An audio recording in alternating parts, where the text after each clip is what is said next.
오늘 말씀은 창세기 9장 20절로 29절까지의 말씀입니다. 한 절씩 교독하시겠습니다. 노아가 농사를 시작하여 포도나무를 심었더니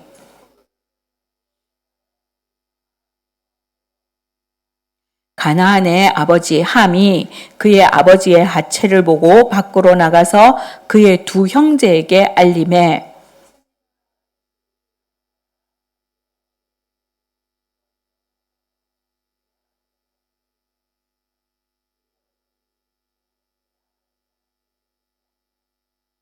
노아가 술이 깨어 그의 작은 아들이 자기에게 행한 일을 알고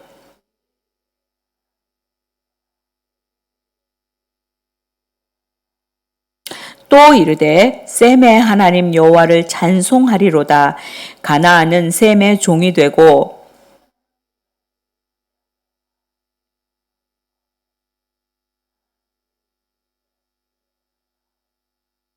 후에 노아가 350년을 살았고 아멘. 가정이란 무엇인가? 여러 가지 정의를 할 수 있겠지요. 가정 이렇게 딱 얘기를 딱 했을 때 좋다, 아이 따뜻하다 이런 생각을 할 수도 있고 가정, 골 아프다, 떠났으면 좋겠다.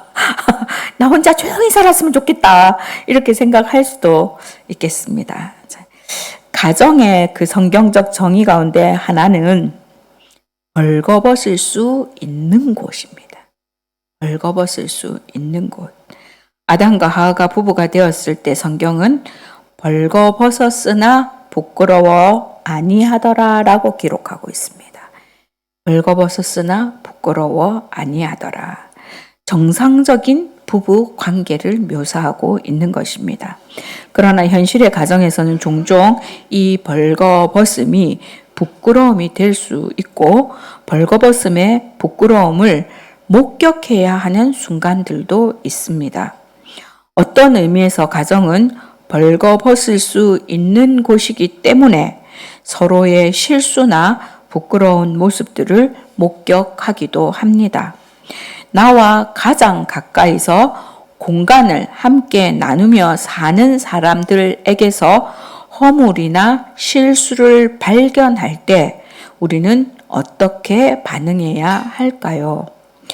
본문에서는 하나님의 사람이었던 이 노아, 의로운 사람이라고 한 이 노아가 어느 날 술에 취해서 자식들에게 추태를 보인 장면을 기록하고 있습니다.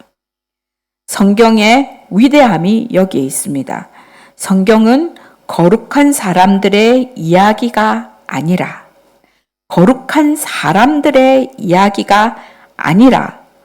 거룩해야 할 사람들의 부끄러운 이야기를 포장하지 않고 그대로 노출하고 있다는 겁니다.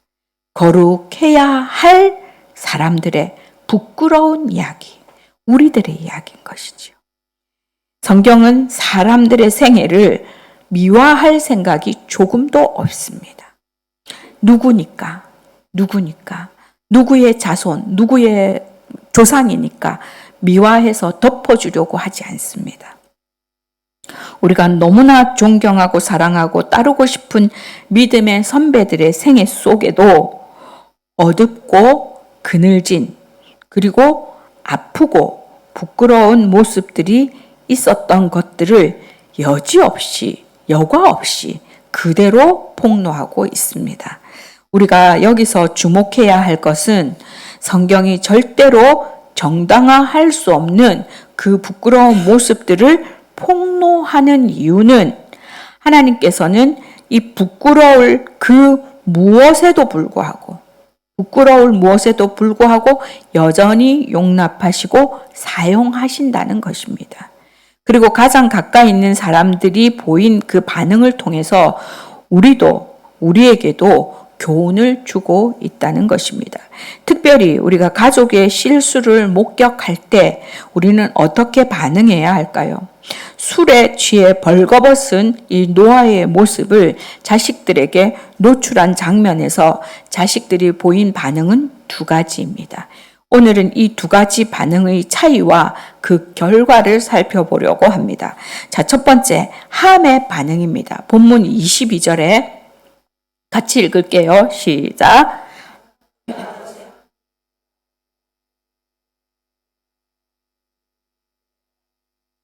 예, 여기서 두 가지 동사가 눈에 들어와요. 하나는 보고, 그 아버지 하체를 보고 밖으로 나가서 뭐라고요? 알림에 보고 알렸다는 거예요. 여기서 보다에 쓰인 이 히브리어 단어는 그냥 지나가다가 우연히 본 것을 말하는 때 쓰는 단어가 아닙니다. 흥미롭게 주목해서 감상할 때 쓰이는 단어. 이 아버지의 하체를 보고 지금 흥미롭게 주목해서 감상할 때 쓰는 단어를 쓰고 있다는 거예요. 아버지가 술에 취해서 벌거벗고 누워있는 모습을 보고 놀래서 후다다닥 뛰어나간 게 아니라는 거예요. 우리가 볼 수 있죠. 아버지도 참 주책 바가지다, 그죠? 왜 그러고 있었는지. 첫째는 아버지가 잘못했어.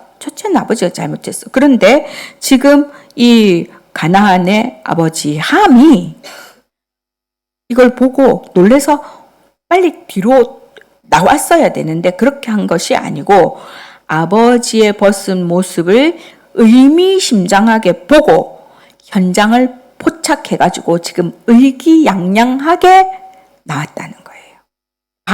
내가 봤다 이거를 했다는 거예요.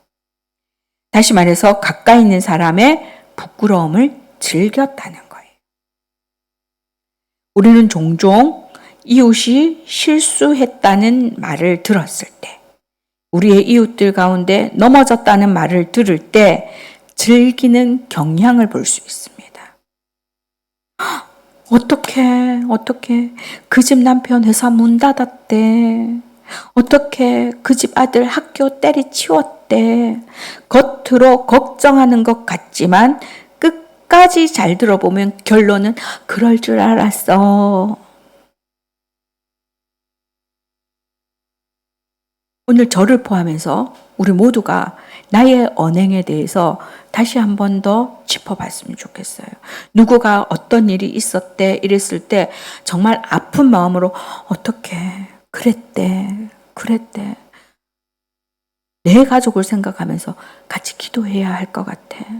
아빠 하면 눈물을 흘리는지 그랬대. 내가 그때 그럴 줄 알았다니까 내가 이런 마음인지 그런 마음으로 전하고 있는지 왜 우리가 그럴 줄 알았대 이렇게 되냐면요. 우리의 심령 속에 우리의 그 마음 안에 정말 경계해야 할 그 부패한 성품 때문에 그래요. 우리가 이웃의 그 실수, 이웃의 실패 이런 것들을 즐기는 것은 우리가 죄악을 사모하는 타락한 본능이 우리 가운데 있기 때문에 그래요. 누구 할 거 없어요. 인성이 덜 돼서 아니 너 나 지금 할 거 없어요. 너 나 할 거 없이 그것이 자연스러운 거예요. 어떻게 그럴 수 있어가 아니고 우린 가만 내버려 두면 그렇게 즐기도록 세팅되어져 있는 악함이 우리 가운데 있다고요. 불행하게도 가나안의 아버지 함, 노아의 아들 중 하나였던 함은 아버지의 실수를 지금 즐기고 있었습니다. 그래서 두 번째로 사용된 단어가 알림이에요. 아버지를 염려하기보다 아버지의 실수를 동네방네 떠들고 다니는 겁니다. 이웃의 아픈 소식, 이웃의 넘어지는 소식을 들을 때 우리가 함께 아파하고 있는지 그 기도 제목을 빙자해서 떠벌리고 조롱하고 있는지 아버지가 정말 많이 힘드신가 봐 정신없이 쓰러져서 주무시네 하는 것과 아버지는 도대체 언제까지 저러고 계실 거야? 우리 아버지 언제 정신 차리나? 술이 떡이 돼서 홀딱 먹고 지금 저렇게 가지고 내가 들어가도 모르고 저러고 계신다? 하는 것과 노아가 왜 그래? 제가 지난번에 설교하다가 이 상황에 대해서 한번 말씀드린 적이 있어요. 아마 새벽기도 했는지 신방을 하면서 했는지 제가 모르겠는데, 노아가 그 방주 안에 들어갔을 때에 그 밖에서 사람들의 그 외치는 소리들, 살려달라고 외치는 소리들, 그리고 그 많은 사람들이 죽어나간 그 연장들이 트라우마가 되지 않았을까? 사이코패스가 아닌 다음에는 그 두려움도 있고 그들에 대한 아픔도 있고, 참 그것들이 잊혀지지 않고 해소되어지지 않고 정말 술로 버티지 않으면 안 됐던 어떤 시간들도 있지 않았을까요? 그런 고민들이 있지 않았을까요? 그러면 자식이라면, 그래 우리 아버지가 얼마나 지금 괴로울까? 그 자리로 가야 되는데 저 아직도 정신 못 차리고 있다. 저 아직도 정신 못 차리고 있다. 제가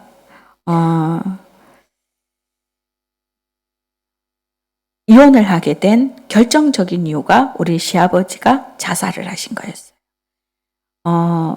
연세가 들고 우울증으로 이제 그러면서 자살을 하셨는데, 그 이제 현장에 가서 확인을 하고 수습을 한 게 우리 남편이었거든요. 그런데 그 이후로 정신을 못 차리는 거예요. 계속해서 정신을 못 차려. 근데 이제 교회하고의 어떤 문제들도 있어. 교회에서 우리 담임 목사님이 자살해서 지옥 갔기 때문에 이렇게 문상을 갈 수 없다. 막 그래가지고, 그러면 나는 아버지는 지옥 간대, 난 천국 간다고 교회를 갈까? 막 이러면서 그런 갈등들이 있었어요. 그랬는데 이것이 정말 한 달이 다르다는 말이, 제가 이 설교를 준비하면서 또다시 아픔으로 다가왔어요. 뭐냐면, 제가 어떻게 생각을 했냐면, 우리 남편이 날마다 술을 마시고 그런 사람이 아니었거든요. 믿음 생활 잘했어요. 그런데 날마다 술 마시고 헬렐레 해가지고 회사도 막 팽개치고 출근 제 시간에 못하고 맨날 그랬을 때, 제가 뭐라고 했냐면, 언제 정신 차릴 건데? 언제 정신 차릴 건데? 산 사람은 살아야지. 그렇게 말했어요.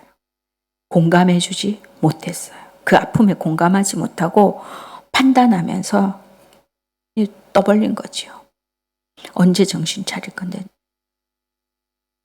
지금 자식들이 아버지가 술이 취해서 그러고 있을 때, 고통스러워할 때, 아니면 이 허물이 있을 때 어떡하냐 이 마음이 있어야 되는데, 언제 정신 차릴래? 라고 떠벌리고 다녔다는 거예요. 아픔에 공감해 주지 못했어. 그 허물을 덮어주지 못했어. 제가 공감 소통을 공부하고 하면서, 공감 소통을 하고 그런 일이 있었으면 잘 해결할 수 있었을 것 같아요. 잘 덮어주고 잘 싸매주고, 그것이 오히려 그 가족들을 살리는 길로 나아갈 수 있게 해줄 수 있었을 것 같아요. 근데 그거를 하지 못해서 너무나 아픈 상처로 옹이가 박혀서 지금 있잖아요. 물론 그 옹이마저도 잘 덮고 그것으로 누군가의 아픔을 치료하는 자리에 지금 서게 하신 것도 하나님 앞에 감사합니다. 사무엘하 1장을 보면 다윗이 어느 날 소식을 듣습니다. 평생 자기를 괴롭히고 죽이려고 한 그 사울이 죽었다는 소식입니다. 그때 다윗의 반응은 소식을 듣자마자 옷을 찢고 통곡하며 애가를 부르기 시작했습니다. 사울은 끊임없이 다윗에게 고통과 괴로움을 주었지만 한 나라를 통치한 왕에 대한 슬픔을 가지고 애가를 지어 불렀다고 성경은 말하고 있습니다. 이것이 사울을 따르던 부하들의 마음을 샀지 않을까요? 야, 진짜 지도자다. 진짜 저렇게 아파한다. 다윗이 통일 왕국을 세울 때 이것이 동기가 되었을 것으로 봅니다. 다윗이 가졌던 성경적 리더십입니다. 이웃의 실패를 아파하는 마음. 다윗은 결코 완전한 사람이 아니었습니다. 그럼에도 불구하고 하나님이 다윗을 가리켜서 하나님의 마음에 합한 사람이라고 불렀던 이유 중 하나가 바로 이런 것들입니다. 아버지의 허물을 보고 떠든 함은 어떻게 되었는가? 25절 말씀 보겠습니다. 같이 읽겠습니다. 시작. 이에 이르되 가나안은 저주를 받아 그의 형제의 종들의 종이 되기를 원하노라 하고, 제가 뭐라고 질문을 했죠? 함은 어떻게 됐냐고 물었잖아. 함은 어떻게 됐냐고. 나가서 떠벌리고 다닌 게 누구예요? 함이에요. 함이에요. 그런데 지금 본문을 보세요. 저주는 누가 받았어요? 가나안이 받았어요. 가나안이 받았어요. 가나안이 누구예요? 함의 아들이에요. 함의 아들. 좀 이해가지 않지 않아요? 내가 잘못을 했으면 나를 저주하지. 왜 함을, 내 아들을 저주하냐고. 저만 이해가 안 가는 게 아니죠. 우리 다 막 여기서 그럴 수는 없죠. 하나님, 죄를 지었으면 그냥, 왜? 내 자식한테 저주를 물려주고 싶지 않거든.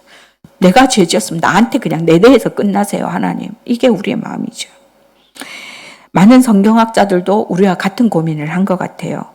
그런데 그 중에 가장 보편적인 이유가 아마도 가나안이 아버지 함의 그 범죄 현장에 동참했을 것이다. 가나안이 먼저 할아버지의 모습을 보고 아버지에게 알린 것이 아닐까. 그래갖고 아버지 데리고 가가지고 본 게 아닐까라는 것이 합리적 추측입니다. 이 이야기를 전해들은 함이 그 가정의 권위를 무너뜨리고 그 결과 이렇게 저주를 받게 된 것이라고 보고 있습니다.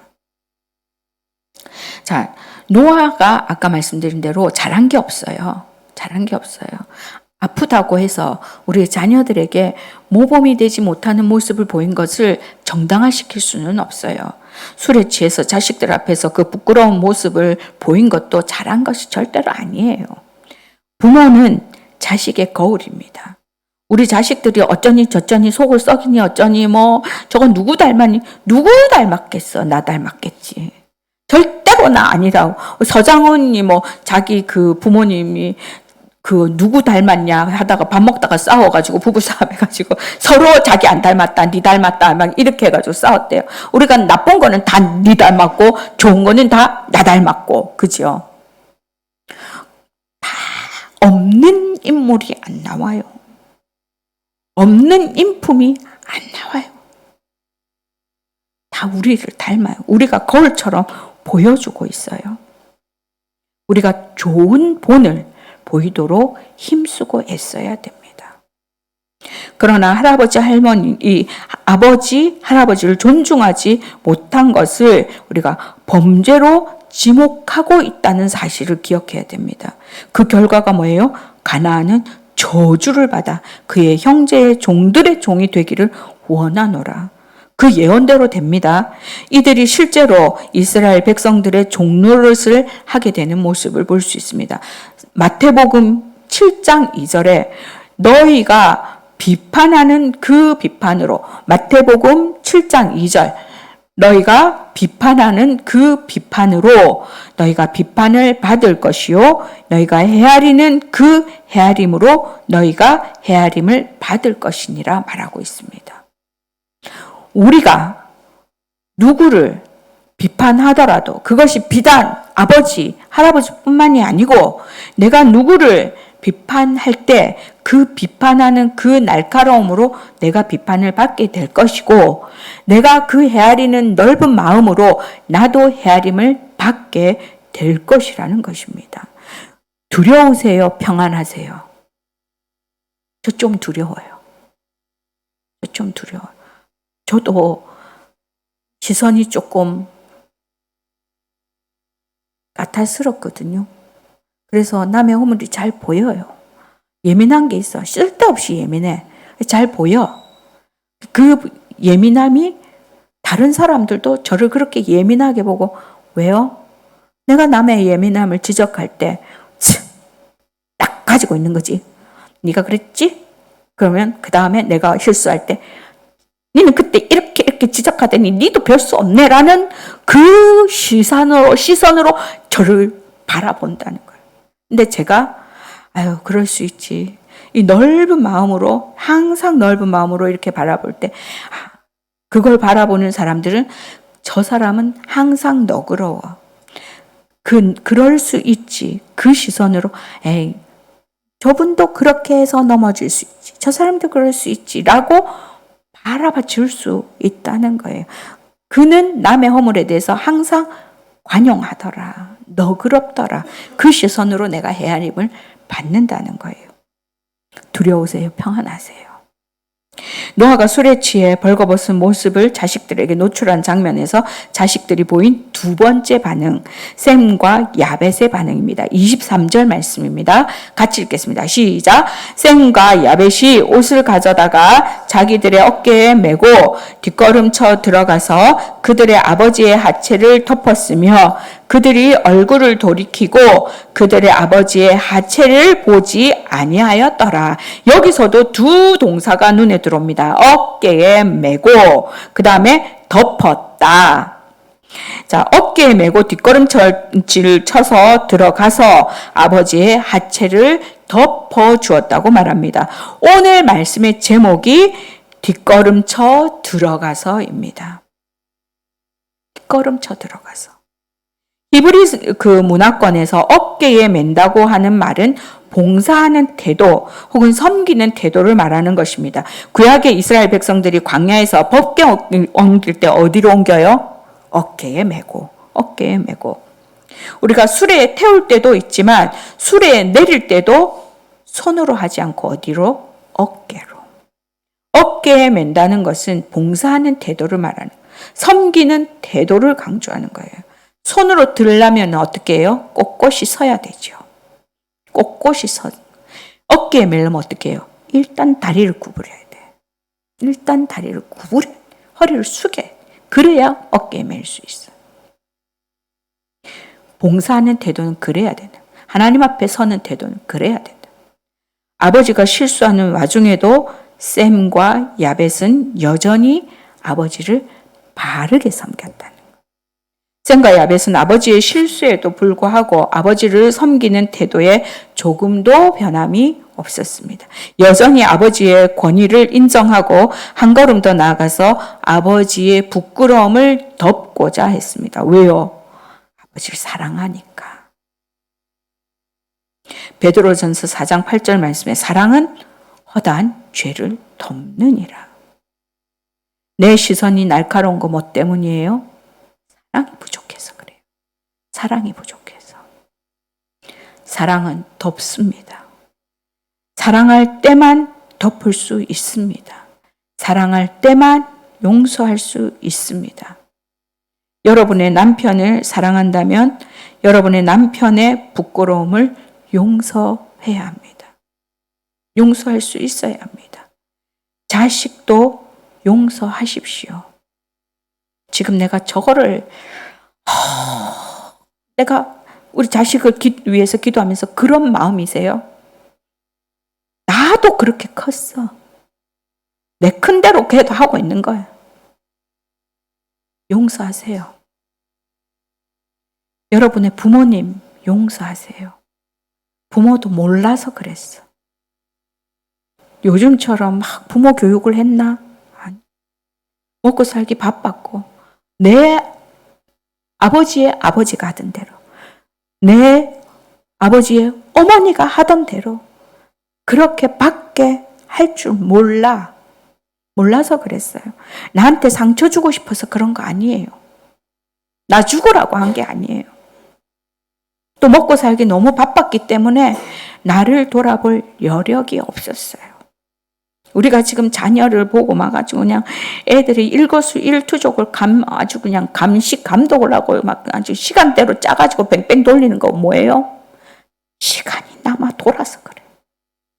여유가 남아 돌아서 그래.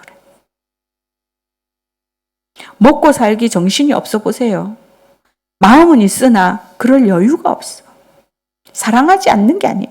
누가 더 사랑하는 거예요? 시간 분초로 나눠가면서 막 학교 뭐 해가면서 그 사람이 더 사랑하는 것 같으세요?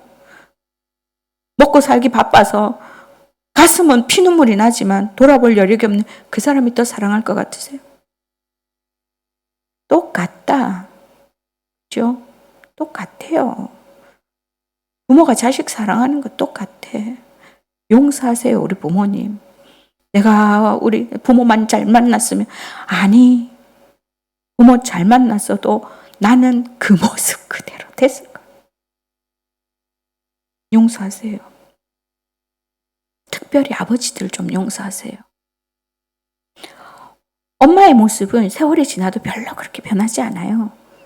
아이들을 돌보고 먹이고. 아버지들의 모습은 점점 변해가죠. 요새는 막 퇴근하고 와서 젖병 싸고 뭐하고 막 아주 바빠요. 그죠? 막 기저귀 가방 이쪽에 메고 막 이쪽에 없고 막 아빠들이 다 하고 막 엄마들은 예쁘게 꾸미고 이렇게 뒤따라가고 막 이거 돼 이거 저거 해 이렇게 막 한 시어머니도 눈에서 총 나오려고 하고 막. 옛날에 아버지들은 그렇게 하면 뭐예요? 팔불출 됐어. 팔불출. 동네에서 바보 취급 당하고 그 시어머니한테 못 견뎌. 아마 둘 다 쫓겨났을 거예요. 그래서 아버지들이 권위적이었고 가부장적이었고 그런 문화 속에 살았기 때문에 우리한테 상처를 줄 수밖에 없었을 거예요. 아버지들을 용서해 주세요. 아버지는 한 가정의 리더입니다. 아버지가 무너지면 가정이 무너집니다. 아버지의 실수에도 불구하고 가정은 여전히 지켜져야 할 가치가 있는 삶의 자리입니다. 아버지도 아버지가 처음이라 몰라서 그랬습니다. 아버지도 어떻게 사는 것이 행복한 것인지 배우지 못해서 그랬습니다. 아버지도 아버지가 그랬기 때문에 따라서 그렇게 한 것뿐입니다. 어떤 의미에서 교회도 마찬가지입니다. 교회는 영적인 가정과 같습니다. 교회 안에서도 부지런히 용서하는 사람이 되십시오. 사랑하는 사람이 되십시오. 돌보는 사람이 되십시오. 남의 허물을 파헤치고 고발하는 사람들은 내 안에 상처가, 내 안에 허물이 많아서 그렇습니다. 이런 사람들일수록 자신의 허물과 자신의 실수에 대해서는 무한히 관대합니다. 내 허물, 내 실수를 지적하는 것은 용서할 수 없습니다. 남의 허물을 고발하고 자신의 허물은 덮고 있다면 하나님이 자신의 허물을 그대로 두고 보시지 않을 겁니다. 이것이 오늘 본문의 교훈입니다. 성숙한 사람은 허물과 상처를 끌어안는 사람입니다. 자, 결과는 어떤가? 26절, 27절 말씀. 같이 읽을게요. 시작. 또 이르되 셈의 하나님 여호와를 찬송하리로다. 가나안은 셈의 종이 되고 하나님이 야벳을 창대하게 하사 셈의 장막에 거하게 하시고 가나안은 그의 종이 되게 하시기를 원하노라 하였더라. 예, 이 말씀은 일종의 예언의 축복입니다. 셈의 하나님 여호와를 찬송하리로다. 아버지의 허물을 보고 뒷걸음쳐 들어가서 조용히 덮었던 그 셈의 행동을 통해서 하나님은 찬송과 영광을 받으셨습니다. 야벳 또한 하나님이 창대하게 하셨습니다. 그리고 셈의 장막에 거하게 하셨습니다. 셈과 야벳이 한 장막을 소유하고 그 장막을 넓혀 갈 것이라고 축복하십니다. 번영과 축복을 약속하신 것입니다. 허락하신 것입니다. 이스라엘 백성들은 끊임없이 야벳 족속과 연결해서 그 장막과 영향력을 넓혀갔습니다. 이러한 예언은 역사상 그대로 성취되었습니다. 셈의 후손인 아브라함의 가게에서 메시아가 태어납니다. 그리고 사도행전 16장을 보면 후에 사도 바울이 셈의 후손으로 주로 사는 그 아시아에 복음을 전하려고 했지만 성령이 막으시고 뭐예요? 야벳의 후손이 거하는 마게도냐로 가서 복음을 전하게 하셔서 유럽이 그 복음의 중심으로 확산되어지는 그런 결과를 가지게 됩니다. 결국 야벳 계열이 셈의 장막에 거하게 하실 것이라는 그 축복의 예언이 야벳이 기독교 문화에 속하는 것으로 성취된 것입니다. 하나님은 이처럼 많은 시간이 흐른 뒤에 이루어질 일까지도 정확하게 예언하십니다. 하나님께서는 인생과 다르게 시간을 초월해서 계시는 분이십니다. 이 땅에서 창대하고 싶으십니까? 이 땅에서 번영하고 싶으십니까? 이 땅에서 잘 되고 싶으십니까? 이 땅에서 우리 자녀들이 복 받기를 원하십니까? 자자손손 하나님이 주시는 복을 누리고 살기를 원하십니까? 비결 하나 있습니다. 뭐라고요? 허물을 덮는 것. 남의 허물을 덮는 사람이 되면, 특별히 가족의 허물을 덮는 사람이 되면, 가까운 배우자, 아버지의 허물을 덮는 사람이 되면 누구누구를 위해서가 아니에요. 바로 나를 위한, 나의 지경을 높여주신다. 내가 그 사람의 허물을 덮었을 때 그 사람의 지경을 높여주시는 것이 아니고 나의 지경, 내 자손의 지경을 높여주신다. 내가 내 가정을 지키고자 한다면 하나님도 내 가정을 지켜주실 것입니다. 만일 우리가 인간 누구나 가지고 있는 이 보편적인 실수와 약점에도 불구하고 그것을 끌어안고 보듬는다면 하나님은 우리를 축복해 주실 것입니다. 가정이라는 이 현장을 우리가 좀 삶의 현장을 돌아보시기 바랍니다. 가정은 나와 가장 가까운 사람들이 가장 솔직한 모습으로 살아가야 하는 공간입니다. 가정은 옷을 벗는 곳입니다. 서로의 부끄러움을 뒷걸음쳐 들어가서 가려 주어야 하는 공동체입니다. 그런 공간입니다. 사랑의 공간입니다. 사랑 때문에 부끄러움조차 매력으로 느껴질 수 있는 그런 가정을 이루시고, 그런 가정의 모습을 통해서 우리의 사는 모습, 저 가정 보니까 어떻게 저런 거를 보고도 저렇게 예쁘게 살지? 그것이 복음의 확산으로 이어지는 그런 축복을 받는 저와 여러분 될 수 있기를 주님의 이름으로 축원합니다. 기도하시겠습니다. 아버지 하나님, 허물은 누구에게나 있습니다. 허물 없이 사는 사람 아무도 없습니다.